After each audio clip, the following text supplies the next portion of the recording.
ભાઈ બામરોલી ગામના સરપંચ તરીકેની ફરજ બજાવું છું અને અમે સમાજનું બંધારણ કર્યું 23 તારીખે બામરોલી મિટિંગ આયોજી એમાં અમે પત્રિકા પણ રજૂ કરી દીધી।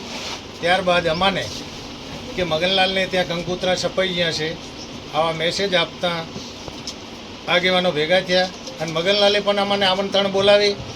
વાયણોશ્રી સરપંચ, જામવાડા સરપંચ, ડાભી સરપંચ, બામરોલી સરપંચ, અમારા ચાંચણસર સરપંચ, પછી જે આખા વિસ્તારની અંદર અમારા સમાજના આગેવાન, પ્રમુખ, ઉપપ્રમુખો આ બધા હાજર હતા અને મગનલાલને અમે એવું કહેવામાં આવ્યું કે ભાઈ કે અમારે બંધારણ કોઈનું આપણે તોડવાનું નથી, જે આગેવાન કરે એ અમારે મંજૂર છે।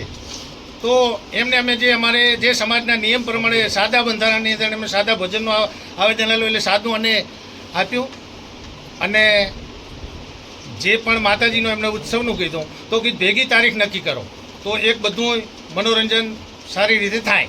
એ બધી અમે તાલુકાવાઈ આગેવાનો બધા ગામડાના સાંતલપુર તાલુકાના આખા આગેવાનો મળીને એમને છૂટ આપેલી અને એ પ્રમાણે સાદી રીતે અમે બધું જ્યાં સુધી એમના ઘરે જાન આવી અમે લગ્ન નથી મૂકવા દીધું, અમે લગ્ન બોલાયું નથી, સાદો ભોજન બધી અમે ઠેક હાથ સુધી આખા આગેવાનો ભેગા રહી અને સમાપ્ત કરેલો કાર્યક્રમ છે। આ ખોટી અફવાઓ ફેલાવી અને ખોટા બદનામ કરી રહ્યા છે બધા સમાજના ઠાકોર સમાજના આગેવાનોના જે મીટિંગ મળી એની અંદર જે સમાજે કીધું એ પ્રમાણે જ મગનજીએ કર્યું એ જ પ્રમાણે એમાં કાંઈ પણ નથી। સમાજનું કોઈ બંધારણ તોડ્યું કોઈ બંધારણનો કોઈ નિયમનો ઉલ્લેખન કર્યો જ નથી। બંધારણ તોડનાર સામે કેવી કાર્યવાહી છે? કોઈ બંધારણ તોડે તો કેવી કાર્યવાહી છે? એ તો હવે અમારી સમાજનો જે નીતિ નિયમ છે એ પ્રમાણે થવી જોઈએ।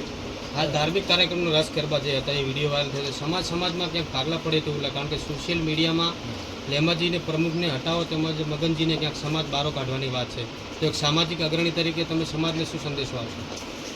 કે ભાઈ એ સમાજ દ્વારા નીકળી શકતા નથી કે આખા અમારા સાંતલપુર તાલુકાના આગેવાન મળીને કાર્યક્રમ કરેલો એક મગનજીએ નથી કરેલો કે લેમાજીએ નથી કરેલો કે અમે આખા તાલુકાના આગેવાન સરપંચોને વડીલો આગેવાનો બધા મળી અને એમને પ્રમોશન આપવામાં આવ્યો છે અને એ બદલ એમને કાર્યક્રમ કર્યો છે। સમાજને શું મેસેજ કહેશો કે ભાઈ વાત સત્ય જાણે કે એમને એમ જ અફવાઓ ફેલાવે? એ તો અફવાઓ ખોટી જ અફવાઓ ફેલાવેલ છે, કોઈ સત્ય વાત જાણી જ નથી। અને આજે એમનો અહીંયા કને આ તાલુકાની અંદર મિનિમમ 1500 ઘરનો પરિવાર છે, કોળિયા પરિવાર, એટલે મેજોરિટી દેખાય એટલે ડેકોરેશન એમને દેખાય જોઈએ એવું સમાજથી નથી સાબિત થતું ને કે 1200 ઘરની વસ્તી છે। આ પોતાના ગામમાં 1000 ઘર છે કોળિયાના, અમે તો રાઠોડ પરિવારમાંથી આવીએ છીએ પણ એમના પોતાના પરિવાર જે આવ્યા હોય એક બંધારણ તો હમણાં થયું, એ પહેલાં લેતી દેતી થલ હોય એટલે લોકો તો આવે એટલે મેદની દેખીને જો એવું ઉલ્લેખન કરી નાખતા હોય તો સમાજ માટે ખોટું છે। ઓકે દાદા।